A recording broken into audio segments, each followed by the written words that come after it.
Hello everyone. Now we will discuss about genes involved in gonadal differentiation and its development. Let's continue.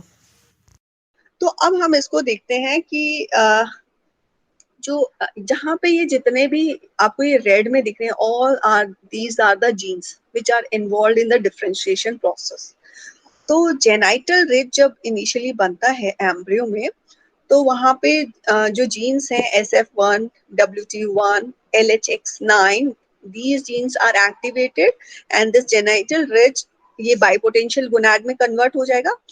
उसके बाद अगर suppose XX chromosome है, तो कौन से दो जीन एक्टिवेट होंगे? DEX1 and WNT4, and it leads to the differentiation of bipotential gonad into ovary, right?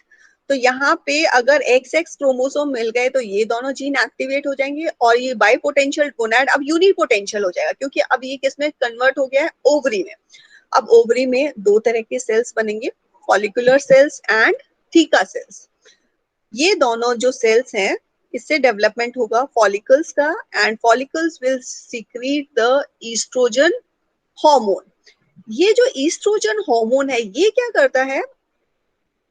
It will initiate the development of the, इसमें अब दो इंपॉर्टेंट डक्ट्स हैं, मुलेरियन डक्ट होती है और एक यहाँ पे ये नाम देखिए वुल्फियन डक्ट। तो ईस्ट्रोजन अगर फॉलिकल लार्ज स्केल पे ईस्ट्रोजन प्रोड्यूस करेगा, so the Mullerian duct will differentiate into female internal genitalia. तो ये देखिए, uterus, oviduct, cervix, upper vagina, all this will be formed. अगर X और Y क्रोमोसोम मिलते हैं, तो which genes will be activated? SRY। अब इसमें एक इंपॉर्टेंट चीज मैं बता दूं, ये जो SRY जीन है, it is solely present on Y chromosome. तो ये Y क्रोमोसोम पे प्रेजेंट है और ये जो SOX9 है, ये ऑटोसोम पे है। इसके अलावा इसमें भी DEX1 होता है और WNT4 भी होता है, पर इसमें ये जीन बहुत इंपॉर्टेंट है, ये वाला याद रखिए। दिस SRY ऐसे याद रख लीजिए, ये Y है तो Y क्रोमोसोम पे प्रेजेंट है, तो it plays a very vital role. तो दिस जीन जैसे ही एक्टिवेट होते हैं SOX9, this bipotential gonad now converts into a unipotential gonad and leads to the development of testes, and all of you know testes में अब sales का differentiation होगा। Sertoli cells हैं, वो सेमनीफेरस ट्यूब्यूल जो होती है उसमें इंटरनल डेवलपमेंट होगा। लेडिक सेल्स जो होते हैं वो बाहर की साइड होते हैं। Again one gene is activated, SF1 जो यहाँ पे भी था, ये ध्यान रखिए। जेनाइटल रिज जब बाइपोटेंशियल गोनाड में कन्वर्ट हो रहा था, तो यहाँ पे भी ये जीन इंपॉर्टेंट रोल प्ले कर रहा था और यहाँ पे भी करेगा। Now, Sertoli cells produce an important hormone that is anti-Mullerian hormone. नाम से पता चल रहा है एंटी मुलेरियन हार्मोन। ये क्या करेगा? ये जो मुलेरियन डक्ट जो है, इसका रिग्रेशन करेगा। एंटी मुलेरियन है तो इसको रिग्रेस कर देगा। और all of you are aware कि लेडिक सेल्स जो होते हैं वो प्रोड्यूस करते हैं टेस्टोस्टेरॉन। तो जो टेस्टोस्टेरॉन है, what it will do? It will initiate the development of the वुल्फियन duct. तो यहाँ पे दोनों का होगा कि हमें मुलेरियन डक्ट को रिग्रेस करना है और वुल्फियन डक्ट को डेवलप करना है। तो AMH ने मुलेरियन डक्ट का रिग्रेशन कर दिया, and meanwhile testosterone will start the development of वुल्फियन duct, and it will form the male internal genitalia, that is epididymis, vas deferens and seminal vesicle। Testosterone का एक important component होता है डाईहाइड्रोटेस्टोस्टेरॉन। Testosterone से बनेगा dihydrotestosterone, and it will lead to the formation of penis and prostate. तो यहाँ पे जो एक्सटर्नल है पेनिस और प्रोस्टेट। अब मैं इसमें एक चीज आपको बता दूं, आप लोग सोचे होंगे कि जो हमने बात करी थी स्क्रॉटम की या टेस्टिकल सैक है, वो जो है वो उसका हम डेवलपमेंट में लेटर बताऊंगी कि स्क्रॉटम कैसे बनता है। एक कंडीशन होती है, वो भी मैं बता देती हूँ। स्क्रॉटम जो होता है इनिशियली क्या होता है, एब्डोमेन में ही लाई करता है। जो पेल्विक रीजन है ऊपर ही होता है, वो बॉडी से बाहर नहीं आता है। बाद में वो बन जाता है तो बॉडी से बाहर डिसेंड हो जाता है। मेल्स में कई बार इनफर्टिलिटी जो कॉज होती है, that is due to the reason कि स्कॉटम जो स्क्रॉटम है वो नीचे डिसेंड नहीं होता है, मतलब बॉडी से बाहर नहीं आता। तो उस वजह से वो बहुत इंपॉर्टेंट कंडीशन है कि scrotum doesn't descend down the body from pelvic region to the outside of the body, उसको आना बहुत जरूरी है। हमारी बॉडी का टेम्परेचर होता है 37 डिग्री सेल्सियस, राइट। और एक देखो, production of sperm is known as spermatogenesis. और हम जब बोलते हैं ना स्पर्मेटिड से स्पर्म बनते हैं तो हम बोलते हैं स्पर्मियोजेनेसिस। तो ये जो स्पर्मियोजेनेसिस की जो प्रोसेस हो रही है ना, स्पर्मेटिड से जब स्पर्म बनते हैं तो वो 37 डिग्री सेल्सियस पे वो वायबल नहीं होता, तो उसके लिए 2 या 3 डिग्री सेल्सियस बॉडी टेम्परेचर कम होना चाहिए। तो अगर वो हमारी अंदर बॉडी जो मेल है उसकी कैविटी में रहेगा तो उसका टेम्परेचर तो स्क्रॉटम का भी उतना ही होगा, 37 डिग्री सेल्सियस। जबकि मैं बोल रही हूँ कि 2 to 3 डिग्री लेस होना चाहिए for the formation of sperm. That's why. और वो कब होगा? जब बॉडी से वो जो स्क्रॉटम है वो बाहर आ जाएगा, तो वो उसका वो टेम्परेचर कम करने के लिए द स्क्रॉटम या जिस स्क्रॉटम में टेस्टिस होती है तो वो it has to descend down the body, तो उसका रीजन ये है। तो इस वजह से सिंपली कुछ मेल्स होते हैं उसमें वो मेल जैसे फीटस नॉर्मल डेवलपमेंट हो रहा है, उसमें सब कुछ नॉर्मल बना है, एक्सटर्नल जेनिटेलिया, इंटरनल जेनिटेलिया, पर उसमें एक प्रॉब्लम हो गई कि वो डिसेंड डाउन नहीं हुआ स्क्रॉटम बॉडी से, तो उस वजह से ही वो जो पेनिस नॉर्मल फॉर्मेशन हो गया, सारी डक्ट्स नॉर्मल बन गई, पर स्क्रॉटम बॉडी से बाहर नहीं डिसेंड हुआ, तो उस वजह से always that male will be sterile, क्योंकि उसमें स्पर्म का फॉर्मेशन नहीं होगा, क्योंकि बॉडी टेम्परेचर उसका स्क्रॉटम का भी 37 ही रह जाएगा। तो ये this is an important thing. तो यहाँ पे so this is a simple diagrammatic presentation of mammalian sex determination. तो अब इस डायग्राम में वही चीज है, ये देखिए यहाँ पे इनिशियली ये देखिए वुल्फियन डक्ट भी है और मुलेरियन डक्ट भी है। ये तो किडनी के साथ ही ये बाइपोटेंशियल जो हमारे गोनैड्स है, पहले यहाँ पे बीचों बीच अभी मैं एक वीडियो दिखाती हूँ, आप उसको देखिएगा। तो पहले जेनाइटल रिज बनती है, मैंने बोला था ना, उसके बाद बाइपोटेंशियल गोनैड्स का डेवलपमेंट होता है। तो initially this gonad has the capacity either to develop into ovary और टेस्टिस, दोनों में। देखिए ऊपर लिखा हुआ है सेक्सुअली इनडिफरेंट स्टेज होती है। Again I am saying bipotential gonad is a sexually indifferent stage, क्योंकि अभी वो डिटरमाइन नहीं हुआ है ओवरी बनेगा या टेस्टिस। तो it develops along the kidneys, ये देखिए दोनों किडनीज भी बन रही है एम्ब्रियो में, उसके पास ही इसका ये डेवलपमेंट होता है। तो ये रहे गोनैड्स और ये रही उससे रिलेटेड, ये देखिए वुल्फियन डक्ट्स भी है और इसमें मुलेरियन डक्ट्स भी है। तो अब ये देखिए अगर मेल बनना है तो हमने क्या बोला था कि किसका डिजनरेशन होना चाहिए, बताइए? मुलेरियन डक्ट का, मुलेरियन डक्ट। है ना। तो ये देखिए यहाँ पे इन्होंने ये दिखा दिया है कि यहाँ पे जैसे ही टेस्टिस बनेगी तो लेडिक सेल बनेंगे, तो टेस्टोस्टेरोन रिलीज होगा, तो it degenerated the Mullerian duct. तो ये जो टेस्टिस बनेंगे उसके बाद ये मेल बन जाएगा। और यहाँ इस केस में यहाँ पे किसका कौन सी डीजनरेट हो जाएगी? वुल्फियन डक्ट, और जो डिफरेंशिएट हो जाएगी वो हो जाएगी मुलेरियन डक्ट, ओविडक्ट बन जाएगा। ये देखिए किडनीज का डेवलपमेंट नॉर्मल अपना हो रहा है साइड में, पर बिसाइड्स दिस यहाँ पे bipotential gonad is converted into unipotential gonad, either into testis और ओवरी। तो it leads to the formation of male और फीमेल है। तो पहले मैं एक वीडियो दिखा देती हूँ, फिर हम इसको देखेंगे, तो आप लोगों के लिए थोड़ा इजी हो जाएगा।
अब हम स्टार्ट कर रहे हैं डेवलपिंग गोनैड से है। तो क्वेश्चन जो आ सकता है simple mechanism of development of gonad पे भी आ सकता है। तो वो तो जनरल जो था हमने ये जो देखा था, ये वाला जो था जो फ्लो चार्ट था। अगर क्वेश्चन आता है right a short note on mechanism of development of gonad, तो अब हम उसमें ये पूरी प्रोसेस आपको जो बतानी है वीक वाइज बतानी है, ठीक है। तो अब हम जो डिस्कस कर रहे हैं that is how these bipotential gonads leads to the development of unipotential gonads in starting from 4th week till the 20th week। तो दोनों में अलग कंडीशन है। यहाँ देखिए मेल में टिल 16th वीक है और जो फीमेल्स है वहां पे till 20th week the development goes on. तो अब हम स्टार्ट कर रहे हैं। इनिशियली जैसे कि हमने बोला था कि जो मैमेलियन जो गोनाड्स हैं दे आर बाइपोटेंशियल। तो ये देखिए जो स्टेज है अभी आपने जब देखा तो ये दिस इज द आउटर। ये सारी चीजें आपको इसलिए बतानी है। डॉर्सल मिजेंट्री जो है यहाँ पे ये जो एम्ब्रियो है उसमें आपने देखा था कि जेनाइटल जो रिज है अराउंड 4th वीक जो है जेनाइटल जो रिज है वो अपीयर हो जाता है and it remains sexually indifferent. जो सेक्सुअली इनडिफरेंट स्टेट है वो 4th से लेके जनरली यहाँ पे 6th वीक लिखा है, वैसे 7th वीक तक रहती है। तो दिस इनडिफरेंट जो गोनाड है which started from the genital ridge. देखिए इसको याद रखिए, हमने यहाँ इनिशियली हमने क्या बोला था, जेनाइटल रिज बनता है फिर वो बाइपोटेंशियल गोनाड बनेगा। तो जो जेनाइटल रिज है उसका फॉर्मेशन हो गया है 4th वीक में, ठीक है। तो अब जब 4th वीक में the in humans now till 7th week it remains in the indifferent bipotential gonad rudiment। अब मैं इसमें एक चीज आपको और बताना चाहती हूँ कि अभी तक हम ये गोनैड बोल रहे हैं। मैंने आपको बोला प्राइमरी जो सेक्स डिटर्मिनेशन है उसमें ओवरी बनेगा और टेस्टिस बनेगा। मैंने ये कहीं भी नहीं बोला कि एग बन रहे हैं अभी या स्पर्म बन रहे हैं। सिंपल मैंने बोला कि development of gonads, formation of ovary and testis. तो इस चीज पे आप ध्यान रखिएगा। नाउ द गोनैड जो टिल 6th वीक यहाँ पे ये इनडिफरेंशिएटेड सेक्सुअली इनडिफरेंशिएटेड कंडीशन रहेगी। नाउ ये जो गोनैड्स है जो गोनैड रूडिमेंट हमने बोला है they develop from the intermediate mesoderm. तो अभी जब हमने बात की थी तो ये डायग्राम भी देखिए, मैंने इसमें बोला था आपको कि इनका जो डेवलपमेंट होता है it is adjacent to the developing kidneys. So the development takes place adjacent to the development kidneys. तो दो क्वेश्चन आ जाते हैं, कौन से ऑर्गन के एडजेसेंट में बाइपोटेंशियल गोनैड्स का डेवलपमेंट होता है and from which germ layer it is being derived and it is mesoderm नहीं लिखना है आपको, लिखना है intermediate mesoderm। तो ड्यूरिंग दिस एक चीज होगा कि जो जेनाइटल रिज है इसमें जो सेल्स हैं they will keep on proliferating, actively ये डिवाइड होते रहेंगे। एंड जो एपिथेलियल लेयर है विच इज द सोमैटिक, मैं अगेन बोल रही हूँ, मैंने अभी नहीं बोला है कि जर्म सेल, ये जो जेनाइटल रिज है ये इसका जो सेल्स हैं they are non germ cells, that is somatic cells है। तो ये continuously they will proliferate and they will form the component of the gonad. ये टेस्टिस या ओवरी बनाएंगे और इसमें फिर जो जर्म सेल्स हैं वो माइग्रेट होके यहाँ इसमें आएंगे। आपको ध्यान हो गया, समझ में आ गया? जेनाइटल रिज सोमैटिक सेल्स का बना हुआ है, that means it is the non germ sales. अब जब ये बन जाएगा तब इसमें जो आइदर स्पर्म और जो एग बनाएंगे जो सेल्स वो यहाँ पे माइग्रेट करेंगे। तो इस चीज, तो वो सेल्स को क्या कहलाते हैं? Primordial germ cells. तो during the stage of gastrulation, early development में जब एम्ब्रियो में गैस्ट्रुलेशन स्टेज होती है तो उसमें there is a small group of cells जिसको हम बोल रहे हैं primordial germ cells. What happens कि वो जो सेल्स हैं वो जो है इसमें एक वर्ड बनता है, आपने अगर डेवलपमेंट पढ़ा हो तो एपिब्लास्ट एंड हाइपोब्लास्ट बनते हैं। तो वहां पे ये प्राइमोडियल जो जर्म सेल्स हैं they will migrate from that epiblast from through the primitive streak जो बनता है वहां से ये होते हुए हाइंड गट में होते हुए ये माइग्रेट कर जाते हैं कहाँ पे, जेनाइटल रिज में। तो पहले यहाँ पे इसका प्रोलिफरेशन होगा, उसके बाद जैसे ही यहाँ पे ये देखिए टेस्टिस बन जाएगी या यहाँ पे ओवरीज का डेवलपमेंट जब कंप्लीट हो जाएगा तो वो germ cells, this is the non-germ cells or somatic part, genital ridge, and then they will migrate, the germ cell migrate through this dorsal mesentery from the epiblast region, और वो इसमें migrate होके यहाँ पे आ जाएंगे। तो यहाँ पे और later on those primordial germ cells, अगर वो टेस्टिस है तो they will lead to the formation of sperms, और अगर ये ओवरी में जाएंगे तो they will become the egg. तो यहाँ पे माइग्रेशन ऑफ जर्म सेल्स, यहाँ पे ऑलरेडी जर्म सेल्स प्रेजेंट नहीं होते हैं जेनाइटल रिज में, they migrate from other parts of the embryo into the genital ridge. तो this is an important part. और ये जो माइग्रेशन होगा ये आप कहीं लिख लो, अगर लिख लो ये 6th वीक में होगा।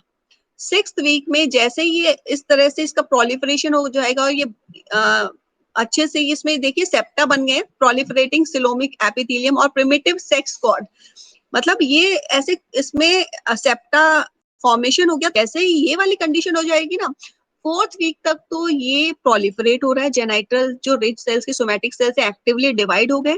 इसके बाद इसमें 2 कंडीशंस होंगी, प्रोलिफरेटिंग सिलोमिक एपिथेलियम और ये प्रिमिटिव सेक्स कॉर्ड बन जाएंगे। जैसे ये स्टेज बन जाएगी तो ये डॉर्सल मेसेंट्री से होते हुए वो जो प्राइमोडियल जर्म सेल्स है, during this 6th week they will reach this developing gonad and already they are surrounded by these ये somatic cells। नाउ अब देखिए, अब हम इंडिविजुअली यहाँ तक हमने बोला 6th वीक तक मैंने बोला इन डिफरेंट स्टेज है गोनाड्स की। अब डेवलपमेंट होगा, first male gonadal development, that is testis development, और सेकंड वन विल बी अगर XX कंडीशन है then there will be female gonadal development, that is ovarian development. तो first we will study this testis development.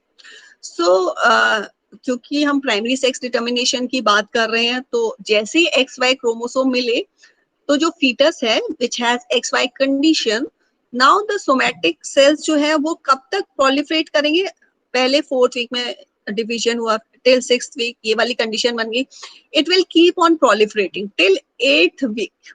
Till 8th week जो जेनाइट ये gonad है इसमें ये जो सोमैटिक सेल्स हैं they will continue the active mitotic division or they will continue to proliferate.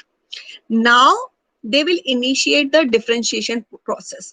यहाँ पे हमने बोला है इन डिफरेंट स्टेज थी गोनाड्स की, यहाँ पे अब डिफरेंट डिफरेंशिएशन स्टार्ट हो गया है। रीजन क्या है, देखो यहाँ पे अब एक वर्ड आ गया है रेटी टेस्टिस, तो दैट मीन्स कि यहाँ पे मेल का डेवलपमेंट इनिशिएट हो गया है। तो rete testis plus there is differentiation of Sertoli cells, अंदर यहाँ पे सर्टोली सेल्स का भी 2 चीजें बन गई यहाँ पे। In 8th week differentiation of bipotential gonads has initiated into unipotential gonads and it initiated with the formation of retitestis cords, जो सेप्टम अंदर बने थे अब वो रेटिटेस्टिस कॉर्ड बन जाएंगे और इसमें अंदर यहाँ पे सर्टोली सेल्स का फॉर्मेशन नहीं डिफरेंशिएशन। तो यहाँ पे जो सोमैटिक सेल, अभी तक मैंने क्या बोला था कि ये जो सारे सेल्स है मैंने उनको बोला था सोमैटिक सेल्स है। अब उन सोमैटिक सेल्स में से किसका डिफरेंशिएशन हो गया, दे डिफरेंशिएटेड इनटू सर्टोली सेल्स। तो ड्यूरिंग 8th वीक 2 इंपॉर्टेंट चीजें हुई, रेटिटेस्टिस कॉर्ड बना एंड जो गोनाड्स थे उसमें जो सोमैटिक सेल्स थे उनमें से कुछ सेल्स डिफरेंशिएट हो गए हैं सर्टोली सेल्स। नाउ दी जैसे ही सर्टोली सेल्स बने दे विल ऑर्गेनाइज देमसेल्स, मैंने अभी बताया था ना यहाँ पे बन रहे हैं सर्टोली सेल्स, तो they organize themselves into this septa, जो सेप्टा में ये डिवाइड हो गया है ये देखिए, which are called testis cord. तो यहाँ पे ऊपर तो बना rete testis, there is a small network of tubules जिसको हमने बोला रेटी टेस्टिस कॉर्ड, और नीचे बना है टेस्टिस कॉर्ड। तो जहाँ पे ये टेस्टिस कॉर्ड बना है वहां पे जो सर्टोली सेल डिफरेंशिएट हुए हैं वो अपने आप को इन टेस्टिस कॉर्ड्स में अपने आप को ऑर्गेनाइज कर लेंगे, right. Now what will happen, these cords जो है ऊपर इन्होंने ये जो testis cord है, they all have already form a loop of cords which is called reti testis. तो दो important चीजें हो चुकी हैं. Besides these, अब ये जो testis, again I am saying दो important चीजें हुई हैं. टेस्टिस कॉर्ड बना तो उसमें डिफरेंशिएशन हुआ सर्टोली सेल्स का एंड दे ऑर्गेनाइज देमसेल्व्स. ऊपर जो टेस्टिस कॉर्ड है they form a loop of cords which is called rete testis. Now this testis cord, this will become separated from the surface epithelium. यहाँ पे ये जो embryo है ना, यहाँ पे वहां पे और भी सेल्स हैं. तो now this structure has to separate itself from the rest of the cells of the embryo. तो उसके लिए यहाँ पे what it does, it become separated by a surface epithelium जो कि एक बना हुआ है थिक एक्स्ट्रा सेलुलर मैट्रिक्स का. ये जो कवरिंग है, ये मोटी जो आपको दिख रही है ना, ये थिक एक्स्ट्रा सेलुलर यहाँ पे कवरिंग है या मैट्रिक्स है which is called tunica albuginea. ये देखिए रेस्ट ऑफ द, यहाँ पे ये एम्ब्रियो की जो rest of the body part है, इस वाले स्ट्रक्चर को, उसको अपने आप को सेपरेट करना है. तो वो कैसे सेपरेट करेगा? बाय सरफेस एपिथेलियम जो कि किसका बना हुआ है? Thick extracellular matrix. And this thick extracellular matrix is called tunica albuginea. हाँ, अब इफ यू रिमेम्बर हमने बोला था कि सर्टोली सेल्स, एक तो वो हो गया कि वो न्यूट्रिशन देंगे, प्लस अब इंपॉर्टेंट फैक्टर इससे भी कोरिलेट करना है. अब आपको दो चीजें वो कर रहा है, एंटी मुलेरियन हार्मोन सिक्रीट कर रहा है. इसको ये भी तो इंपॉर्टेंट काम करना है क्योंकि इसको डीजनरेट करना है वुल्फियन डक्ट को. ये रही वुल्फियन, इनिशियली यहाँ पे दोनों डक्ट्स होंगी. मुलेरियन को तो प्रोलिफरेशन चाहिए और इसका डीजनरेशन करना है. तो वो कौन करेगा? डीजनरेशन करेगा सर्टोली सेल्स. अभी हमने ये फ्लो चार्ट में देखा था ना कि सर्टोली सेल्स जैसे ही डिफरेंशिएट होंगे तो SF1 जीन एक्टिवेट होगा and the Sertoli cells will secrete the anti Mullerian hormone. तो दो इंपॉर्टेंट चीजें हो गई, एक तो न्यूट्रिशन हो गया and second one is anti Mullerian hormone. So what will happen, जो टेस्टिस कॉर्ड में जो फीटल टेस्टिस कॉर्ड में जो सर्टोली सेल्स डिफरेंशिएट हुए हैं from the somatic cells of the gonad, now they will start secretion of AMH. अब मैं पूरा नहीं बोलूंगी, anti Mullerian hormone, and that will regress the this Mullerian duct. ठीक है, तो इसलिए दो इंपॉर्टेंट फंक्शन हो गए. अब देखिए लेटर ऑन अब बनेंगे, सबसे पहले सर्टोली सेल का डिफरेंशिएशन हो गया, अब डिफरेंशिएशन होगा लेडिक सेल्स का. नाउ इसी ये जो सेल्स हैं जिनको हमने अभी बोला था मैंने, ये सारे सोमैटिक सेल्स हैं, दीस मेसेनकाइमल सेल्स, क्योंकि they are filling the space तो हम इनको अब मेसेनकाइमल सेल्स बोल सकते हैं. तो ये जो टेस्टिस कॉर्ड बने हैं इसमें ऑलरेडी डिफरेंशिएटेड बीच बीच में सर्टोली सेल्स हैं. अब इसमें से जो सेकेंड सेल डिफरेंशिएट होंगे वो होंगे Leydig cells, so that testosterone hormone can be produced. अब अभी तक देखो मैंने ये बोला, कहीं पे भी क्या मैंने ये बोला आपको कि सेमिनिफेरस ट्यूब्यूल्स बने हैं? अभी तक मैंने नहीं बोला आपको, ये वर्ड मैंने यूज ही नहीं किया सेमिनिफेरस. मैंने सिंपल क्या बोला आपको कि इनिशियली 8th वीक में कि यहाँ पे पहले प्रोलिफरेशन हुआ, फिर टेस्टिस कॉर्ड बने और ऊपर वो टेस्टिस कॉर्ड के लूप बनाया और उस लूप को हमने बोला रेटी टेस्टिस. फिर वहां पे सर्टोली सेल का डिफरेंशिएशन हो गया टेस्टिस कॉर्ड के बीच में जो सेल थे. फिर वहां पे फिर आया यहाँ पे ट्यूनिका एल्ब्यूजिनिया बना एक्स्ट्रा सेलुलर मैट्रिक्स की वजह से, ताकि it get separated from rest of the embryonic tissue. और फिर डिफरेंशिएशन हुआ लेडिक सेल्स का. मैंने कहीं पे भी ये नहीं बोला है कि सेमिनिफेरस ट्यूब्यूल्स बन गए हैं, मैंने कहीं नहीं बोला है. यही कंडीशन रहती है मेल्स में टिल प्यूबर्टी. प्यूबर्टी जब स्टेज आती है only then these testis cord ये हॉलो आउट हो जाएंगे और यहाँ पे they will form the seminiferous tubules. ठीक है, अगेन आई एम सेइंग ये कंडीशन प्यूबर्टी तक ऐसी ही मेल्स में कंडीशन रहती है और during puberty testis cord hollow out होके ऐसे गोल बनके now they will form the seminiferous tubules. और वो जो अभी जो हमने बोला था ना जर्म सेल्स जो थे वो यहाँ पे थे, रेटी टेस्टिस पेरिफेरी पे थे, यहाँ पे इसकी पेरिफेरी पे वो प्रेजेंट है। प्राइमोडियल जर्म सेल्स वो अंदर एंटर नहीं करे हैं, मैंने अभी तक नहीं बोला है कि वो टेस्टिस कॉर्ड के अंदर हैं। टेस्टिस कॉर्ड वाले में सिर्फ दो ही सेल्स हैं अभी यहाँ पे, लेडिक सेल्स और सर्टोली सेल्स। तो प्यूबर्टी में जब ये टेस्टिस कॉर्ड हट जाएगा और यहाँ पे it is being replaced by hollow seminiferous tubules, और पेरिफेरी पे थे जर्म सेल्स हैं। नाउ वो जो जर्म सेल्स है primordial germ sales, they will start migrating into the seminiferous tubules. अब वो सेमिनिफेरस ट्यूब्यूल्स में दे विल माइग्रेट, और उसके बाद तो आपको पता है अब प्यूबर्टी में ही स्पर्मेटोजेनेसिस की प्रोसेस इनिशिएट होती है।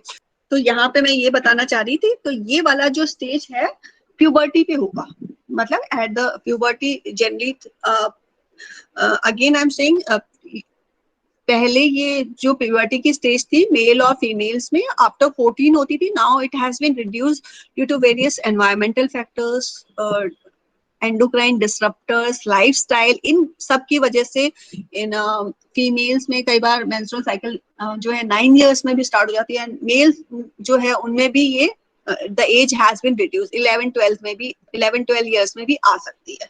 तो at that time testes cord hollow out to form seminiferous tubules, and the germs, primordial germ cells which were at the periphery, they migrate into the seminiferous tubules and will get differentiated into sperms.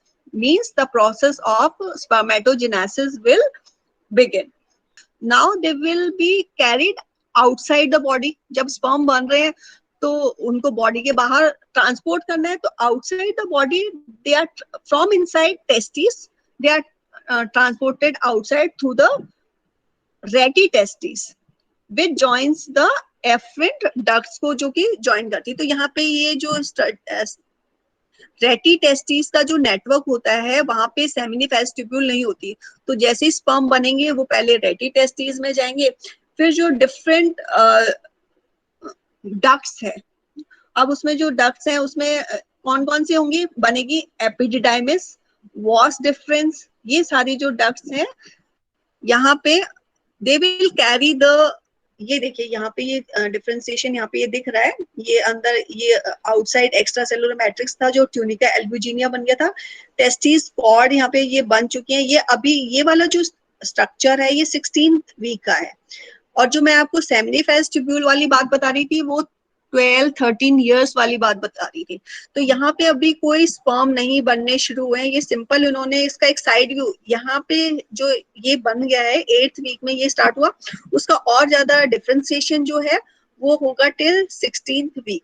तो ये देखिए ये जो वुल्फियन Mullerian duct है ये regret होना start हो जाएगी, और यहाँ पे ये जो है ये रहा हमारे, मैंने अभी ऊपर दिखाया था रेटिस टेस्टिस जो है वो हॉलो ट्यूब्यूल्स का नेटवर्क है, ये रहा पूरा, और ये जो है ये they will get connected with a duct system which is called efferent duct, and that efferent duct is VD, vas difference।